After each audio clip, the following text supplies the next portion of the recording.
Okay. I think we're live. I think we're live. Yay. What's up, Sam? Oh, hey, how are you? Thank you so much for doing this.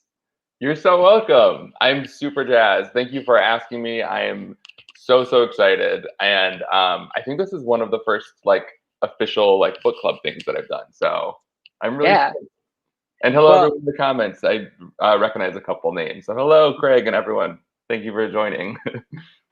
so right off the bat, let's just let people know that if they have any questions, they can put it in the live chat and we'll do our best to kind of bring those questions in and answer them the best that we can. And I also wanted to say it was super funny. I told you this last week, but for everyone watching, I was getting pushed your book when it launched, when it was getting advertised to me. And I was so excited because I had already ordered it. And Jared, my boyfriend, came in one night and he's like, I know that you're reading like 6 books right now, but I have a book for you when you're done with them. And I was like, is it the Sky Blues? And he's like, yes. Yeah. So then I was like, yeah, this has to be our May book club book. And I'm so happy that it was, because it was it seemed like from our conversation in book club last week that it was kind of exactly what everyone needed. And it was just so lovely and we absolutely loved it. So thank you so much again. Yeah. Of course. Well, I'm a fan of Jared for recommending the book to you. And no, I'm so stoked. It's my first book, so I'm still not used to this new normal of people actually reading it and giving me feedback and people commenting or sending me messages and talking about how much the book meant to them. Every time I'm just kind of freaking out a little bit. I'm still not used to it. So this is beyond. Yeah, so just getting very used to the no, I just have to say thank you. It's just say thank you. And right, exactly. So can you talk to us a little bit more about your background? Yeah, for sure. So it's kind of convenient where I'm at right now because I'm in Michigan. Right now I live in Los Angeles permanently, but you see which way should I go? That's sort of the little nod to the Michigan coastline on my parents' family room wall. Yeah. And they live right on Lake Michigan. I didn't grow up in the town that they live now, but I grew up. If anyone is from the Midwest, people know we do the hand thing in Michigan. So I grew up an hour and a half north of Detroit in this area. Okay. Yeah.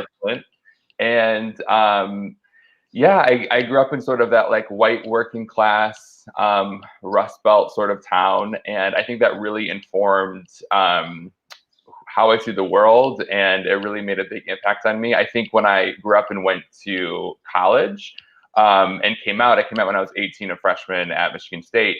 And coming out was really interesting for me because, it's interesting for all queer people, but I came out and for the first time, I felt like I was part of a group that was in many ways marginalized. And being a white cis guy, I had never felt that sort of direct prejudice and discrimination. And so that experience really opened my eyes to a lot of injustice, and it kind of forced me to see the world differently and inspired me to start trying to tell stories that I thought really mattered and helped change people's hearts and minds. And that kind of led me down the path to writing the Sky Blues eventually. So yeah, that is awesome. And you went to school for journalism, correct? I did, yeah. So I went to school for journalism, and it's funny because I kind of had this version of my career in my head that was a little bit not a super hard-hitting investigative journalist, but definitely a more of a hard news sort of career. And once I you wanted to go the Ronan Farrow route, right. really, really intense stuff. Exactly. I'm no Ronan Farrow. Could never be Ronan Farrow. But I did, I worked at HuffPost, and I wrote for Upworthy, which is the, website that had a lot of positive progressive news and articles. And it was really great. And I felt like I was kind of putting my journalism degree to good use. But as I got older, I found myself kind of hungry to tell the stories that I felt would really not only be rewarding and fulfilling for me personally, but sort of I mentioned before, just kind of make a bigger impact. And that kind of led me towards fiction writing, creative writing. And later in my 20s, I thought I might as well give it a shot and try to write a book, because I kind of always had wanted to write a book, and Yeah. it sort of felt like the stars were aligning in many ways, and I was like, I'm gonna go for it. And that Yeah. was 2016. So yeah. Amazing. Amazing. Can you talk a little bit about when you started the book? I'm sure this probably changed a little bit, but who you wanted your audience to be for this book, and then what you wanted the big takeaway to be. Yeah, I totally had young queer people in mind with writing the book. They were, I kind of found myself, even before I knew specifically that I wanted the genre to be young adult, I knew that I wanted to try to story for young queer people. And I knew that I wanted to be inclusive in its nature, in the way that the characters were involved and whose stories were kind of getting amplified and folded into Sky's experiences. And so, yeah, so young queer people were always sort of the main audience that I wanted to reach and have this book make a difference to. I think beyond that, it's sort of it's a question I kind of struggle with, because in terms of like the main message that I want people to take away, because I feel like the cool thing about books is that 100 people can read it. And now I sound like the Lady Gaga quote, 100 people can be in the room. But 100 yeah. 100 people can read it and like have 100 different takeaways, or like have just something specific to them that really like made a difference, or something that resonated with them. So however the book really resonates with people, that's great and amazing. I think one theme that I personally was hoping that people really, especially young queer people, really took to heart and remembered, was the idea of found family. For anyone who has read the book, you know that, this guy doesn't have that sort of family support.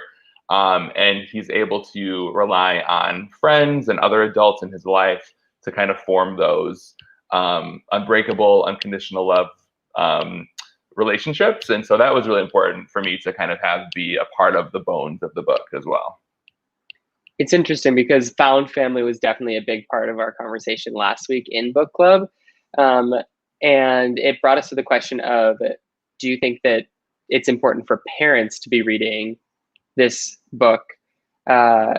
Because sometimes it is up to them to help with that kind of found family. Obviously, like, it is great this guy was able to find his family, but also it would have been great if his mom would have read this book and been able to relate a little bit more to her son, For sure. Yeah.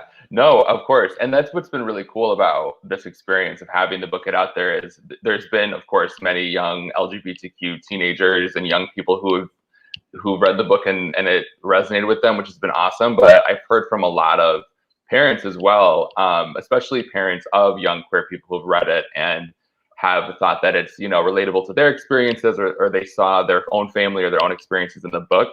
So that's wonderful to see. And I would love to have more parents who maybe aren't already like on the pro LGBTQ bandwagon, like reading it, hopefully, ideally, so that they can, to your point, kind of get a different perspective and know how incredibly important it is to be able to accept your young queer son or daughter. So yeah, I mean, I would love for everyone to read it, and I hope, even beyond just young queer people, that anyone can take something away from it. So definitely encourage parents to hop on board as well. Yeah. Can you talk a little bit about writing Dan? Yes. Yeah. No, it was writing Dan was a journey for me. It was definitely a learning process as well. I had never written a transgender character before, and I wanted to, of course, approach it very sensitively. I knew, like, especially, I feel like trans people are already the butt of jokes, and they're already targeted so much and getting attacked in so many ways, and I didn't want to kind of inadvertently add to that harm, or create Dan in a way that would be problematic. So I, of course, like I had written a lot about LGBTQ issues in previous positions, where, I had to inform myself on issues and being careful with language and kind of how to form fully formed characters. So I used my own expertise in writing Dan. But at the same time, I am fully aware that I'm not a trans person. I can't speak to that experience.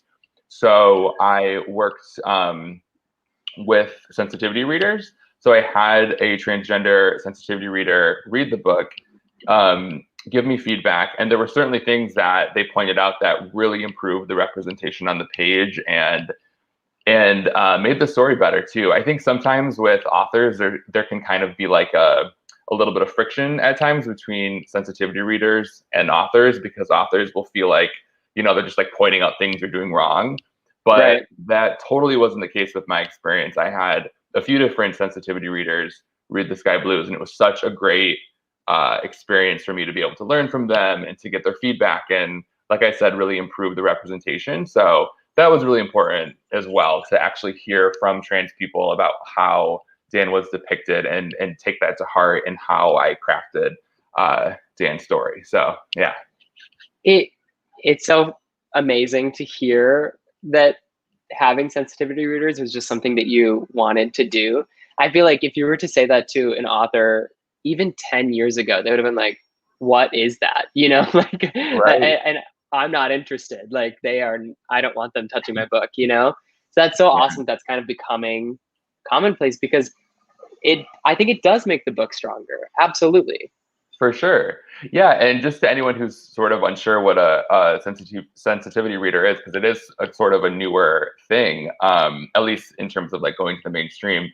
If I, as a cisgender person, are writing a trans character, and I want to make sure I'm doing that character justice and not having any sort of problematic themes or whatever in the way that character is depicted, I would hire or work with sensitivity readers to be able to craft that character better. And you can do it with any sort of representation or marginalized group. And so if there are any authors tuned in and curious about sensitivity readers, I highly encourage it. I think, like I said, it's not just about like avoiding harm, which is of course important, but it's about improving the story and improving the authenticity of your characters as well. So it Yeah. was a really, really great experience. Yeah. Yeah. Did you base yourself on any of the characters? Good question. I've been saying the book is a little bit like autobiographical-ish. That's been the term I've been using, because Yeah.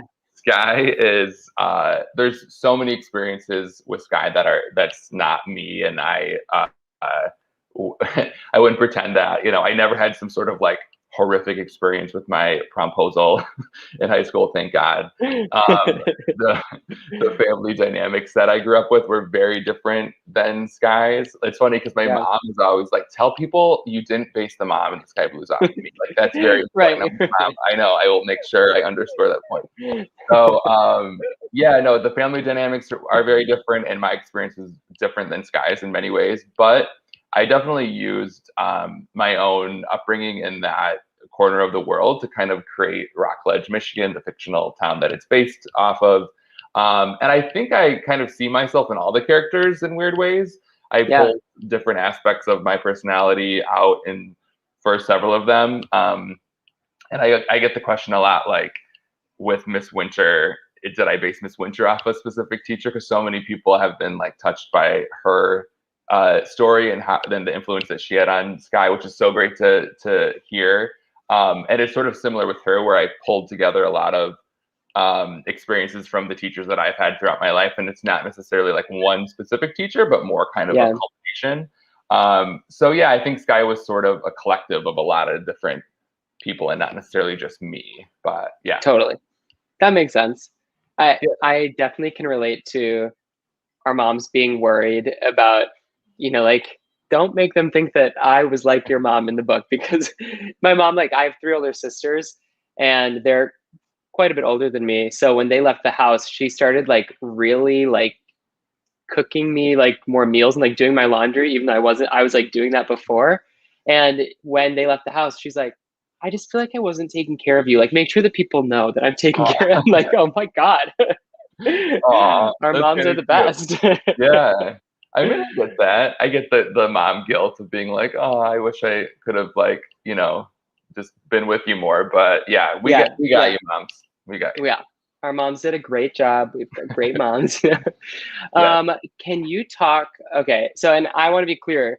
All of these questions were a combination of everyone who was from book club last week. So not all of these are like my questions. Um, would you have met with Cliff? This was a big point of conversation last week. So yeah, I love this question, and I have never been asked this question before. I think it's such an interesting question. I so to be clear, I don't think there's anything about the dynamics with Cliff and Sky that would make it so that Sky owes him anything. Of course, I think that Cliff was awful to him, and yeah, Sky, the character should feel no pressure to meet with Cliff at all. Want to underscore that.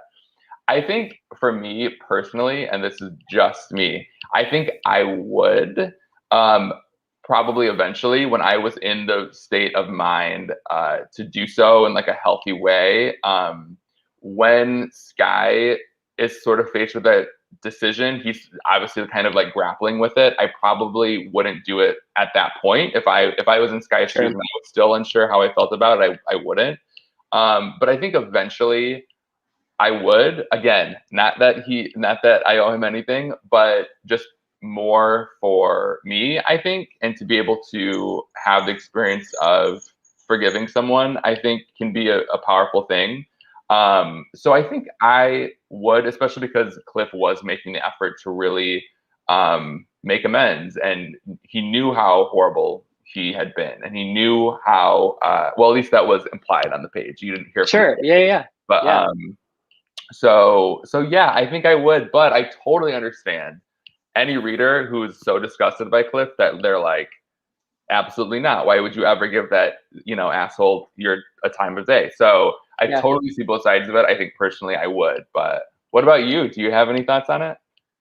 Well, I think it's really interesting that that was the intention on the page, because I think that I read it with such a bias from my own life that I didn't read it necessarily as like the purest of intentions from Cliff. Like I'm like, someone is probably making him apologize and like whatever. And I don't need to, I can forgive him, but I don't need to like go any further. Like I don't owe, like you said, I don't owe him anything. Right. But I also think I always go into those kind of situations thinking like, oh, I'm going to give him a piece of my mind. And then I end up like leaving and feeling so much worse. Like I was like, I don't like have any retribution here. Like it's honestly better to just like, if people are sucking negative energy out of your life, just like forget about them. And like, I don't think that Sky really owes him anything. Yeah, that's totally fair. I totally get that. And it's funny too that you had that takeaway from kind of reading into his intentions, because I wanted to have that ambiguity with Cliff at the end. I didn't want that to kind of be like this perfectly wrapped up with a bow on top of it, like narrative arc. And I know I've heard from a few readers that were like, what happened with Cliff? And they were, I don't know if upset's the right word, that might be an exaggeration, but they were kind of like, why didn't you answer that on the page? And I felt like with Sky being where he was at the end of the book and being in a much better place, and knowing that he didn't need Cliff, of course, you didn't necessarily need to know what he was going to do. So I kind of intentionally left that open-ended and kind of ambiguous. And even to your point with Cliff's intentions, like you didn't really know what was going through his head, because you didn't hear directly from him in like an authentic way. It was kind of like hearing through the grapevine through Dan. So yeah, I totally get why anyone would never see that guy ever again. Can you talk about one book that really influenced you? Yeah, I would say, and apologies to anyone who has like watched some of my other events, because I bring this book up all the time and they're probably like, oh my God, stop talking about it. But if I'm honest, I would have to say Anti-Mame, which is such a weird book. I feel like every time I mention it, people are like, what? But what? Anti-Mame is a book from the 1950s, and it was based off of, or it was about this orphaned boy who came from like very conservative had a very conservative upbringing, and when his father passed away, he went to live with his very over the top, like flamboyant, kind of eccentric Auntie Mame in New York City, and they go on these adventures together, and they have so much fun together. And it was it was an amazing story in general. Oh, and like kind of the conflict is like his dad's what do you call it, like trustee or whatever, who was like in charge of his dad's money, is constantly trying to like pull the orphan boy back into like private school and have like a conservative upbringing. And she's like fighting and whisking him away on these adventures and like making sure he doesn't go that route. Right. But there's nothing like queer about the story, like very in your face or explicitly. It's just very queer. It's like very coded queerness in the ways that Auntie Mame like presents to the world, and her eccentricities and just kind of the adventures they go on. So it was one of the first books that I kind of saw part of myself in that world that was very inclusive and accepting. And also, I will say, because it was the 1950s, there's some depictions of other characters that are not so nice and would not hold up in 2021 standards. So just for anyone who wants to check out the book now, be warned, there's some I'll just say racist things in the book too. So it's definitely not a perfect book, but it certainly opened my eyes to kind of a world that made me feel welcomed and celebrated. And yeah, it made a big influence on me as a storyteller. Is it a great movie? Sorry to interrupt. Is it what movie? is it what the musical is based off of? Yeah. There's been stage adaptation. There's been a film. I actually haven't seen any of it because it's one of those things where I fell in love with the book so much that I'm scared to see any other depiction of it because I don't want it to like taint the memory of the book in my head. But I'm sure the picture of the book or the movie is wonderful. Yeah. Were there any chapters of the book that you took out, or kind of what was like the editing process for this book, your first book? Yeah.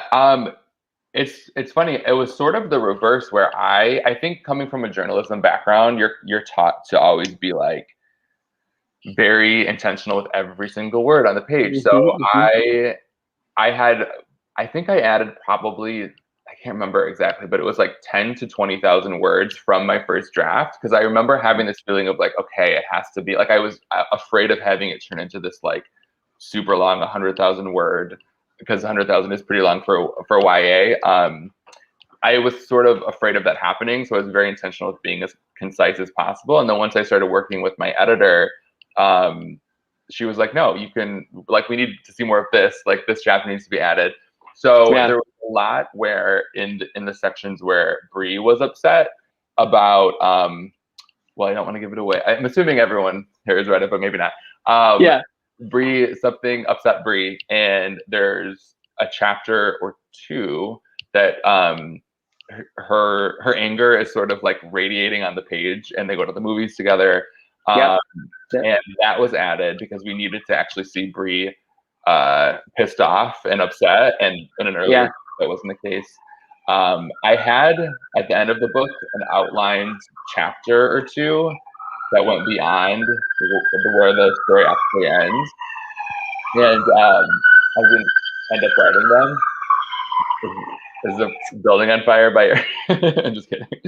But I had only outlined them and I never actually wrote them. So there was definitely chunks here and there that I added. The biggest one was probably the chapters around Bree being upset. Sure. Yeah. Is the Sky Blues going to be turned into a movie? What are your thoughts?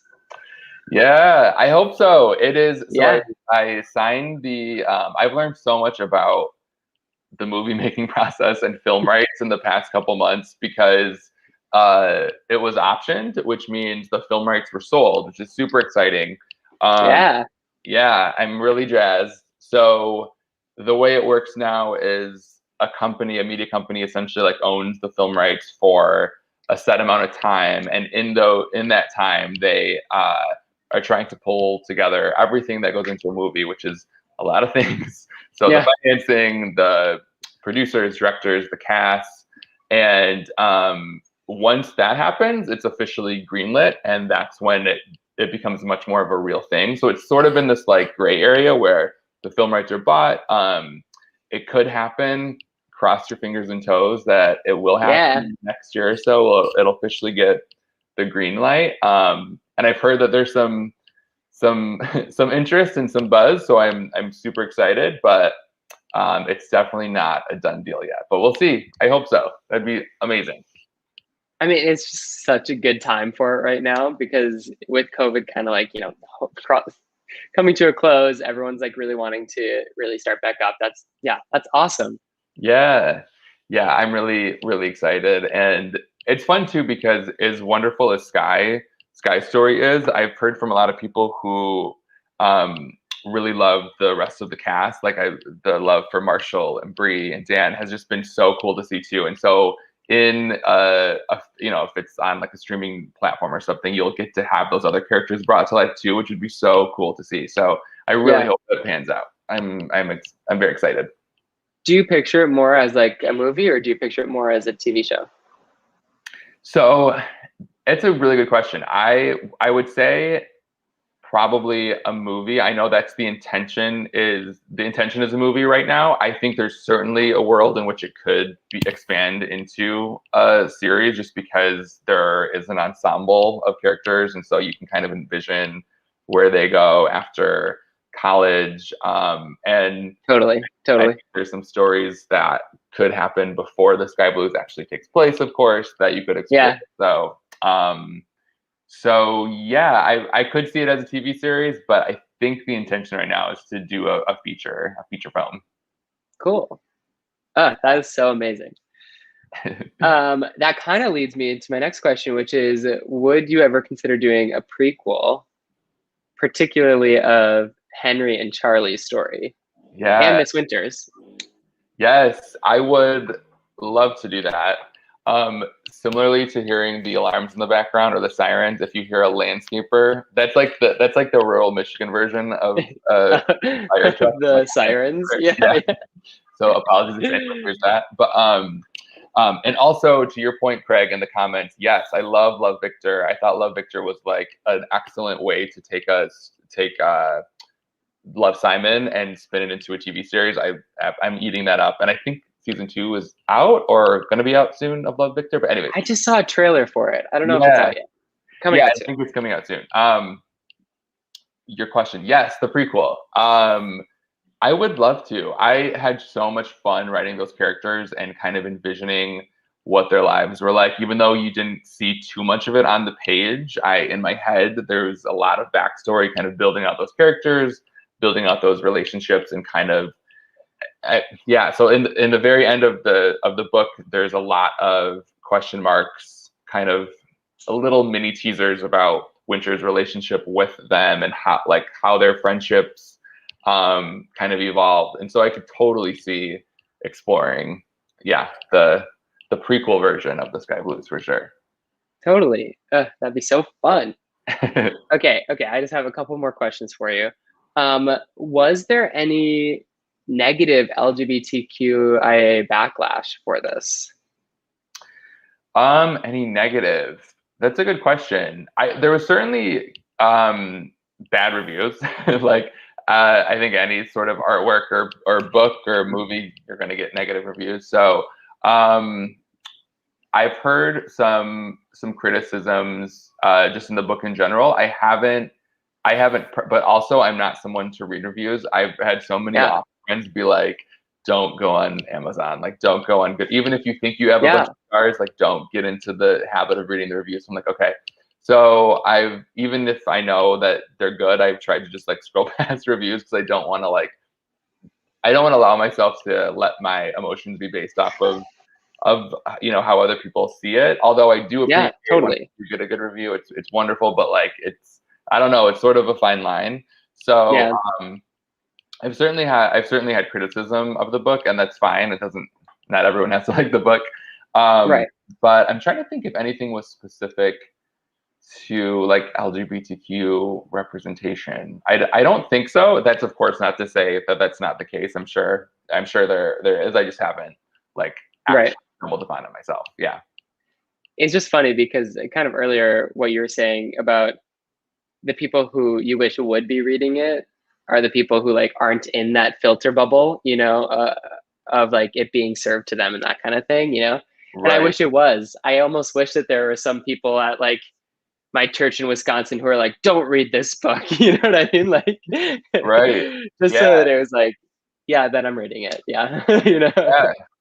I know. I mean, I'm as I mentioned, I'm in Michigan now, and I'm so excited because I have a book signing right here at the local indie bookstore, the Bookman here in Grand Haven, and I'm so excited because it's my first in-person bookstore event. So I'm like very kind of nervous, but jazzed. That must be so exciting. Yeah. Yeah, and it's cool to have it be like my parents' town. It's not my hometown, but it's like, my parents' town. My sister lives like pretty close, and so she's probably gonna just drop in with her nephew. So it'll be a very cool experience. But and to be clear, Grand Haven is a lovely town and like very friendly, wonderful people. But at the same time, it's certainly more conservative than like Los Angeles. So I'm Yeah. sure Yeah. there's gonna be people walking by because they have like a really cute sky blues display in front of the Bookman, which is amazing. And I like gave them so many thank yous. But I'm sure there are people walking by who would not be super appreciative of this small town having like a super queer book for teenagers in the front window. So hopefully some Right. of those people get their hands on it and read it at some point. But to your point, who knows if that'll happen? Yeah. Yeah.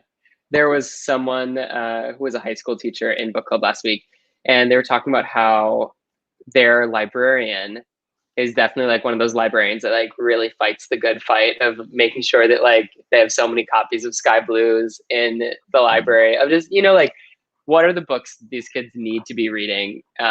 And we need those good librarians. My mom's a librarian. We need, Oh, yeah, amazing. they're important.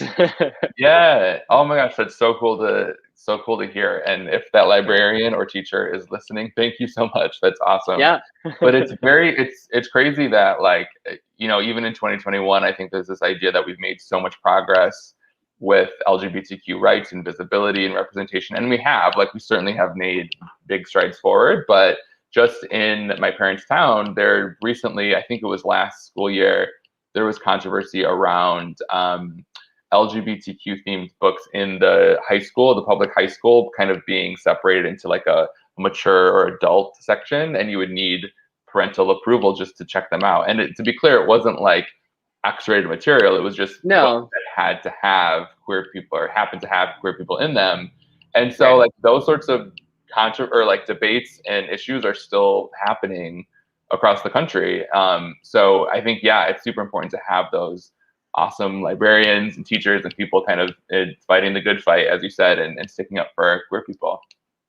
And I mean, even looking at what Tennessee and Alabama are doing with these trans rights bills with high school kids playing sports, like it's insane. And we really do. It's so awesome that you put out this piece of literature that can really help bridge that gap. That's awesome. Thank you. Yeah, it's so demoralizing and disappointing to see some of the stuff that's happening, especially to your point with trans teenagers. So I think we need so many more queer stories, especially from trans authors about trans characters who are young, because yeah, there's a lot happening right now, and it's super important to be fighting the good fight. Yeah. So that leads me to my last question. Unless there are questions, if you do have some questions still, definitely put them in the chat and we will answer them after this. But can you talk to us a little bit about your upcoming projects? Yeah, for sure. I would love to. So my next book is Blaine for the Win. I'm super, super excited about it. It's kind of in the final phases of revisions right now. And it doesn't have an official pub date yet, but it'll be out next spring. So spring 2022. And it is so much fun. It's a queer rom-com, and the Sky Blues definitely had rom-com vibes for sure. This one is especially so because it's inspired by Legally Blonde. And We so love it. yes, I'm so excited about it. It's sort of like Legally Blonde meets The Politician on Netflix, if anyone has seen that. Yeah, I love it. So there's like the Legally Blonde, like the bones of that story meets like student council elections, high school student council elections. So yeah, I'm really, really excited about that. And then I was actually, just before this call, I was outlining book 3, which I cannot talk about, unfortunately, but I am very, very, very excited about book 3. Like, I'm excited about book 2. I am also very excited about book 3. So yeah, there's a lot coming down the pipeline. Is that the phrase? A lot coming down I think the it is. trail, whatever. Yeah. Something like that. I'm kind of the king of intersecting 2 of those, you know, and like being like, fuck it, I don't care. Yeah. Like, you know? People know what you're talking about. People know what you're talking about. Yeah, for sure. Awesome. Well, it has been so great chatting with you. I am so grateful to you for doing this, and so grateful for this book, because it was truly just the loveliest read. And I can't wait for your next books too. That's gonna be so great. Yay! Thank you so much. And yeah, I'll just give a shout out to people in the comments. Craig and David and Ben and John and everyone else, thank you so much for chiming in. Book 3, the title is TBD, David. So I don't know about the title yet, but we shall see. We'll see. We'll see. Yeah. Awesome. Well, thank you so much, and I'll talk to you soon, Robbie. Yes. Thank you so much, Sam. This was so fun. Thanks for having me. Yeah, of course. All right. Bye. See ya.